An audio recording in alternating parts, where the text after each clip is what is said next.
just when you thought it was safe to listen to podcast again, we are back. It's the Fantasy Sultans. I'm Tripp Rogers. He is the Hall of Famer, Mike Scheck. And we are back getting set for the NFL draft. This is our usual April show. You follow us. We've done this every year, kind of bridge the gap. We take you through free agency. We take you through the NFL draft, get you going. Michael, it's been an interesting spring, to say the least. I will say one thing. We both should have those T-shirts on. I suck at March Madness. Yeah, it was pretty rough. Yeah. I got to say, I did in one pool, I did better than you, which, but I didn't do, it was no great shake. So, yeah, especially when I was last the first day and the last day. By the way, I'll take a medium shirt, by the way. Well, hey, why don't we talk about the Super Bowl before we talk about free agency and those big moves? Because there was a lot of them. San Francisco and the Chiefs for Super Bowl number 58. It was Kansas City over the 49ers by a score of 25-22. This one going to overtime. By the way, the only other Super Bowl that went to overtime, Tom Brady facing the Atlanta Falcons. We all remember that one, 28-3, which, by the way, featured, Kyle Shanahan. That's right. There you go. So, yeah. So, again, tale of two halves here in this one. Patrick Mahomes under pressure throughout that whole first half. 49ers bringing the defense. Hey, they brought the defense all day. You got to credit the 49ers for doing that in that game. But Kansas City, we've seen it time and time again. Hey, I feel like I'm talking about Tom Brady with Patrick Mahomes. He just beats other teams and does it in a good fashion. I want to know, was this game similar to the Philadelphia game of Super Bowl 57? Because all that was missing was Mahomes taking a cortisone shot at halftime, because he carried the team on his back yet again against San Francisco. But, Mike, if you remember when we did our Super Bowl preview show, I said, I don't necessarily believe the Chiefs are that much of a better team. I think San Francisco is pretty good. Problem with San Francisco, though, I said it. Brock Purdy, young, Kyle Shanahan, down the stretch, always seems to make the mistakes. And the 49ers, they've got to listen, they felt awful about, 2019, and they feel awful now because 2 Super Bowls that they gave away down the stretch, I just 2 different quarterbacks, mind you, but I got a problem. I really got a problem. In the second half, it just seemed like the 49ers got away from the run, and that was, I think, a huge difference in the game. I mean, you're right. The 49ers played very well, but I thought it would come down to the fact in the end, Patrick Mahomes is Patrick Mahomes, and Brock Purdy is Brock Purdy. And I'm not, and again, this is not a knock, but that's what I thought the game hinged on. And, it was, again, I heard from friends who went there, they said it was just unreal.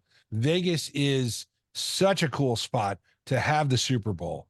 And I really think the NFL has got to think about putting Vegas in a rotation.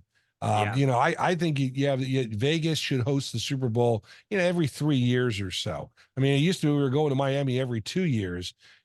I think Vegas is the place for this. It's just unbelievable. Let's move on now. Free agency then came hot on the heels of that. Biggest free agency move in your mind, Hall of Famer Mike Scheck? Well, I mean, I got 2 of them. One from just a free agency move. I'm interested, or was interested, in the move that Pittsburgh made. I mean, they grabbed 2 quarterbacks, not 1, but 2 after trading Kenny Pickett to Philadelphia. They pick up Russell Wilson. They also pick up Justin Fields from Chicago in exchange for a 5th-round pick. Well, you have to believe is going to end up being the successor to Fields. Picking up Russell Wilson is only a short-term move. Obviously, Russell Wilson's going to have to beat out Justin Fields in the preseason for that starting job. But we said it with Chicago last season. They believed in Fields. They had a chance for the number 1 pick. They traded it to Carolina ended up getting Bryce Young the Panthers did, and we'll see how that works out down the road. It wasn't the greatest season last year, far from great, 2 wins. But we said about Justin Fields, it was a make or break season for him last year. And that whole expression, Tripp, fool me once, shame on me twice. The Bears have to go for a quarterback in this draft. And that's clearly what they did by moving Justin Fields to Pittsburgh. But they moved Justin Fields for almost a couple used balls. I mean, seriously, they moved him, and they moved him, I think, partly because they wanted to give him a chance to succeed. And I think Pittsburgh is a chance for him to succeed, although I don't know about Justin Fields in that offense, in Pittsburgh, although I think Justin Fields is a better player than Kenny Pickett. So we'll see. And Russell Wilson, again, you like to think, Danger Russ has got something left in the tank, but you don't know. I mean, that Denver experience really hurt him, but he signed free agency. And I was rather disappointed the Giants didn't really try to make a stronger move for Russell Wilson, and that'll lead to another discussion, which we'll have further on the show. I think the biggest free agency move was the Falcons going after Kirk Cousins. Yeah. They made no bones. They are ready to win. They brought back Raheem Morris. They have a good nucleus on offense. They needed a quarterback. You know that Desmond Ridder was not the answer there. And they made a move for Kirk Cousins. Now you may say, Cousins coming off the Achilles injury. I understand that, but listen, in this game, in the NFL in 2024, got to have a good quarterback. He fits the bill. I think that was, and they made that move right as free agency started. So they made no bones. It's time to win in Atlanta. They want to get back to at least the playoffs, if not the Super Bowl. So that was a big move. I think the other move that was kind of interesting in free agency, and again, it's something that's near and dear to our heart. The fact that Saquon Barkley went down to the Eagles and left the Giants. That was a decision the Giants made. Looking back, perhaps maybe it wasn't the right move. Maybe they should have extended. They should have extended him and not extended Daniel Jones. That move is question mark. And now, of course, the Giants picking 6th may look quarterback. We'll talk about the draft in a little bit. I think that that was the biggest free agency move in my mind. The biggest move. Yeah, I agree with you about Saquon from a fantasy perspective. Let's also take a look at the road trip, because Saquon goes from New York down I-95 to Philly. Let's continue down I-95 to Baltimore, where they acquire King Henry, Derrick Henry. And we talked about him in fantasy last season, kind of a resurgence there in Tennessee. Had a good season, and I think he's only going to do better in Baltimore with that offense. May take away some of the touches from Lamar, although you could look at it from the other perspective and say, well, maybe Lamar may take away from Derrick Henry getting the ball. We'll have to see what happens there, but that's certainly an interesting move. And but it gives him another option or another thought. Listen, Lamar is an option quarterback. Derrick Henry, you've got to put somebody on Derrick Henry, because if you don't, you sit there and you key on Lamar, he flips it back. Derrick Henry is going to, on a screen pass or something, just run you over. So I agree. But the other thing, and I want to go back to the point I was making about the Falcons. A year ago, Lamar Jackson was sitting there and he could have been signed. He could have been signed by somebody. Yeah. And the Falcons, could you imagine Lamar Jackson with the Falcons last year? That's the part of this that kind of, people in Atlanta are kind of like, we could have had Lamar Jackson. Well, we got, Kirk Cousins is not bad. We could have had Lamar Jackson. I'm just saying. Free agency moves that impact fantasy football. We mentioned 2 of them, I think. The other, the other fantasy football, I wasn't so much a free agency move, but it was a move. The Buffalo Bills. It's like, well, the last person there, please turn the lights out. Yeah. They've shed a lot of payroll. They were over the budget, over the cap. They shed a lot of folks. And one of the guys they shed was Stephon Diggs, who was traded once again. And I said this to you that night. Stephon Diggs is the modern day Terrell Owens. He goes into a team, destroys the chemistry. And again, the stories that came out after the trade was basically it was a chemistry issue with Stephon Diggs. And, no matter how good an athlete is, some point his skills are going to erode and he's going to be ticketed out of there. Terrell Owens, perfect example. He took the Eagles. They went to the Super Bowl the one year, destroyed the team next year. And the team never recovered from that. And I had a front row seat for that. I just kind of wonder if Stephon Diggs is the same thing, because now he goes to a team that he could be a leader. But the other thing is that he's in free agency next year. So if he has a good year, behaves himself, get himself a big contract with somebody, because the grass is always greener on the side. And that was, I wanted to make that point to you also.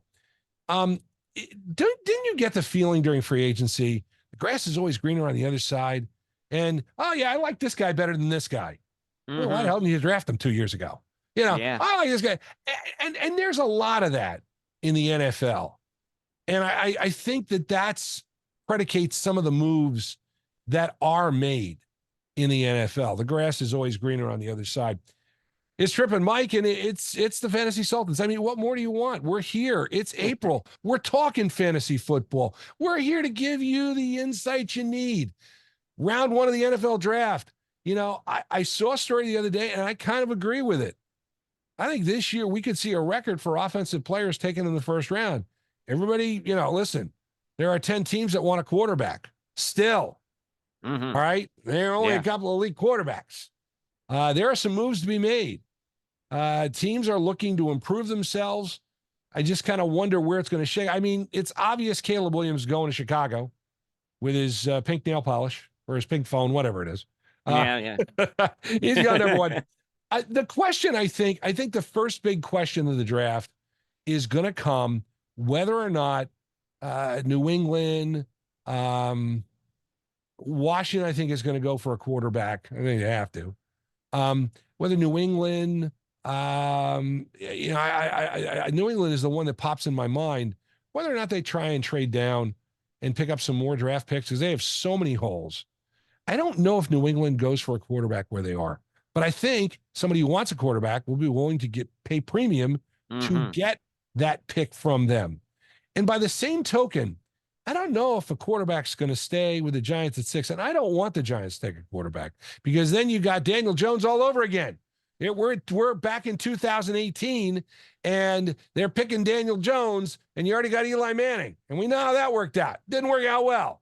I don't know if it's a different regime now with the Giants, but please, I don't want this nightmare again. I mean, it's just, I think I'm bothered by the fact that Saquon left because indirectly of this move with Daniel Jones. I knew it made sense at time because of the money, but it didn't make sense. It doesn't make sense now because Daniel Jones got hurt. But I don't want to see the Giants take quarterback 6. I don't want to see him trade up. I'd rather see him trade down. I want him to get an offensive lineman. I wouldn't mind them picking up a wide receiver. But I will say this, there's a chance at 6, you either get number 1 offensive tackle or offensive lineman or the number 1 receiver in Marvin Harrison. Marvin Harrison's there at 6. Take him. Do not take your full time. Just go and say, gimme now, if he lasts that long, because he's the guy that can make a difference. I don't think Marvin Harrison's going to get there. I think the Cardinals are going to end up taking him at 4. Well, what I take a look at in the first round is this the year that we're going to see 4 quarterbacks taken with the first 4 picks? And, it's going to be interesting because that theory is possible when you take a look at it. But at the same time, you also have to consider Arizona into the equation. And we know Arizona is not in the market for a quarterback, despite the struggles of Kyler Murray. We know that they need an offensive player. They need a weapon, and that who fits the bill. I know you're talking about the Giants with needing Marvin Harrison. Marvin Harrison would be a huge upgrade for Arizona. They are looking for that Larry Fitzgerald type of player that they once had in Arizona to definitely elevate Kyler Murray's game. But again, you have to consider Arizona into that equation. Now, you could also see, and I see this theory possibly happening, Arizona somehow makes a trade with Minnesota, who is desperate for a quarterback after Kirk Cousins went to Atlanta. They have Sam Darnold right now. Sam Darnold could start the season, but he's going to have to win out the job from whatever rookie quarterback they draft. And I believe Minnesota will probably go after a quarterback. It could be Drake May. It could be J.J. McCarthy. It all depends on the equation of what New England sort of does in that situation. But again, I really think that, Arizona, they could trade down with Minnesota, who has the 11th spot right now, and then swing their way back. They can use draft leverage because Arizona said they are willing to move out of 4 for 3 draft picks. Yeah. And those 3 draft picks would be 2 first rounders. And then somewhere in the 2nd or 3rd round, they pick up another a draft pick. I agree. They use a little leverage. I would just want to say this. They use a little leverage in the draft. Maybe they swing their way back up because the Los Angeles Chargers are in rebuilding mode, and they swing back up to 5 with an extra draft pick, and they give Los Angeles that draft pick. There's a lot of scenarios. We've seen a lot of crazy things happen in the draft. Especially if you watch the movie Draft Day with Kevin Costner. Yes, that was a good one. I don't know. I don't see anything like that happening. Is there, again, I think we've touched on really the first round. Again, yeah. You don't know. Listen, people, nobody knows what's going to happen. It's a guess really game, don't. Yeah. Crapshoot. Yep. But I do, again, I do think, I don't know if you'll have 4 quarterbacks taking the first 4 picks. I don't know about that. Depends on the trades. But I could definitely see quarterbacks being gone by the time the Giants go at 6. But the problem is, if that 4th quarterback is there, the Giants are going to be tempted. I don't want them to. Please do not. I don't want to get into this. I really don't. I mean, I wanted to get Russell Wilson. I thought Russell Wilson would have been a great compliment to Daniel Jones, but especially at the price. But oh well. Moving on. Rookies that can impact fantasy. I mean, obviously, we saw it last year with C.J. Stroud. Yeah. And he was a guy that people, I think he was on the radar, but really wasn't. A lot of people picked him up as a second quarterback, later in the draft, and he just surprised. And let's be realistic. You mentioned your boy down in Carolina, disappointing, very disappointing. We'll see how if Bryce Young can rebound. But again, the issue, I guess the question is it a Bryce Young issue or was it a coaching issue with Frank Reich? I think at this point, you got to consider it a coaching issue because Frank Reich just did not give him the tools to win. No. Whereas DeMeco Ryans gave C.J. Stroud the tools to win. They have a nice young offense. Stephon Diggs only makes them better. That's the kind of thing that you'll need with these rookie quarterbacks. The other side of it is that you're going to take a beating, and I can't help but think back, when the Giants drafted Eli Manning, he was drafted number 1. Who was their quarterback? Oh yeah, a guy named Kurt Warner, and they made the move 10 weeks into the season. I think the Giants were at 5-4 after bye week, and they went to Eli.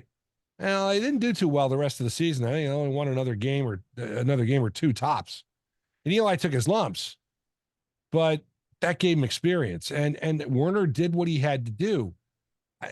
I think there's something to be said for that. But in today's NFL, guess what? You're drafted number 1. You're starting.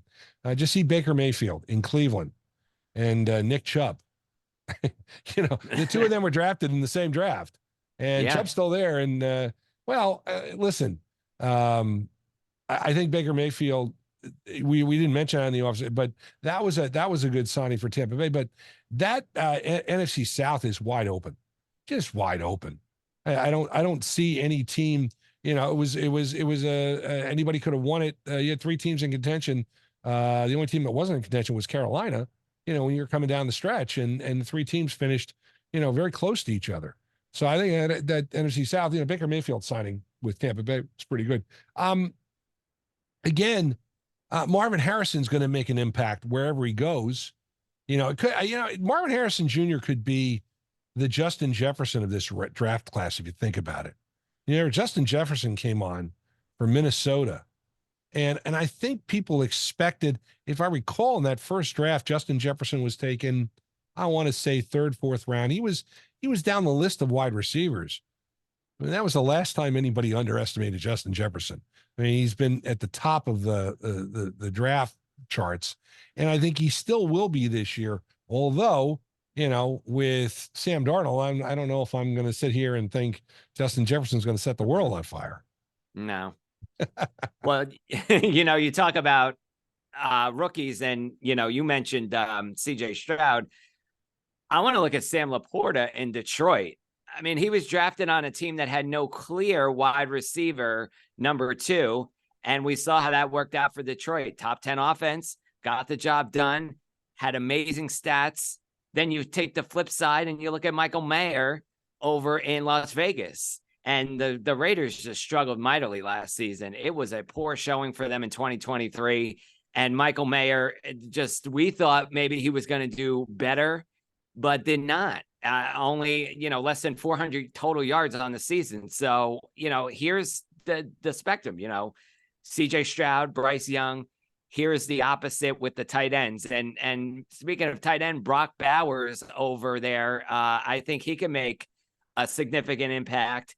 The Jets might be looking at him as an offensive weapon for Rodgers, who, if he's healthy, the Jets could make a splash in 2024. But again, it's the Jets. We don't know what happens there. You never know what happens with the Jets. Hey, but all you got to say about the Jets is they took Tyrod Taylor, signed him as backup quarterback. Yeah. So, tell me if you haven't seen this story before. Tyrod Taylor, good for about 2 games, and then he gets injured. So, that's Tyrod Taylor in a nutshell.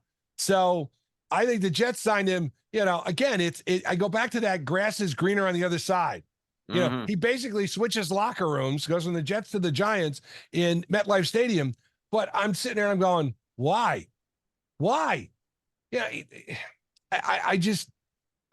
Again, the Jets are putting their eggs in the bag. Well, and I can't forget this. I mean, they still got Zach Wilson. That trade has not come. And no. I think there's no market. Who wants to sign Zach? Who wants Zach Wilson right now? Nobody wants him. He'll still be with the Jets this year. And he'll sit on the bench. And hopefully, something will, either Rodgers retires or he finally gets to move on. But there's another, Jet savior. I think it's ironic that Sam Darnold could be a starting quarterback in the NFL. Zach Webb, the guy they got rid of for Zach Wilson. Zach Wilson's sitting the bench. Your Brock Bowers point, I think, is good because he represents that hybrid I think a lot of teams are looking for. And we mentioned that I live close to Atlanta, and I see most of the Atlanta games. Kyle Pitts has been hugely disappointing for the Falcons. They thought he was going to be this great hybrid, wide receiver, type of thing. And he's not panned out. But again, do you blame part of it on the coach? Because Arthur Smith's offense the last 3 years was just god awful. And you know where Arthur Smith's gone. Oh, yeah, he's in Pittsburgh. Won't that be fun? That will be a barrel of laughs, ladies and gentlemen. But my point being, Mike, you never know. And we are in April, and we're trying to say, okay, this is what's going to happen. This, and this. It's like doing the mock drafts. These mock drafts, you never know what's going to happen. It's like fantasy drafts. You do a mock draft in fantasy. You say, okay, I'm drafting this position. I'm going to get here. I'm going to get this, and then draft comes, and it's totally on its ears. It's totally you just don't know how it's going to work out. Nope, because the NFL draft, you got teams that make picks early. Buffalo trades up in 2017. They get Josh Allen. We know how that worked out for them. Green Bay in 2020 trades up. They get Jordan Love, and it's all coming together for them. They go to the playoffs last season after Rodgers leaves, and things go better. But then you got, Bill Belichick, who makes a pick in 2022. Who was that, by the way? Oh, I've got to go to this one. Oh, yeah. Cole Strange, pick number 29. Are you kidding me? GM Bill Belichick, are you kidding me? And I forgot to say that. I think that was one of the big stories of the offseason. Bill Yeah. Belichick, who's not coaching? Bill Belichick, Mike Vrabel, Yeah. again, Pete Carroll, but that was of his own volition. But these are three guys, and I think it's surprising. I think that's very surprising. The only interview Belichick had was in Atlanta. And that I think that's surprising. But the only thing about that, and they were saying this, I think one of the things, and we talked about this, somebody said it's going to put a lot of pressure on the coaches that are in the hot seat because they could fire them and bring Belichick in mid-season.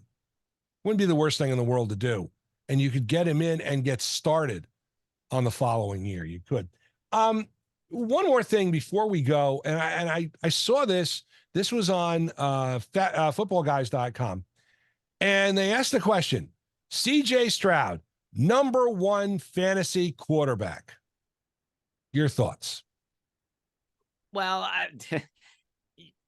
it's interesting because of the season that you base it on one season, and you take a look at players who could be potentially drafted number one: Josh Allen, Jalen Hurts, the quarterbacks of that liking, Patrick Mahomes, the players that are consistent, and then CJ Stroud, who I'm not knocking. He had a fantastic year, rookie of the year. Why not?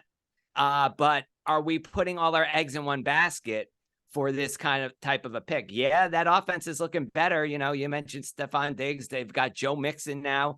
That offense went to the playoffs last season, so it could only get better. I think it's interesting from a perspective of a good debate.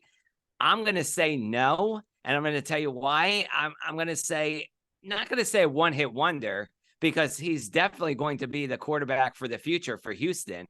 But I would be a little bit leery going number one right off the bat by basing it off of one season. I don't think. Let me have a few seasons before he gets into the number one quarterback conversation. But what I was going to say is, listen, you may not think he's number one. Someone else may think he's number one. Yeah. And it works to your advantage, because if they That's go right. and grab him, again, if you know your draft, and we say this year after year, your draft, and it's a quarterback heavy league, and people are going to go quarterbacks early.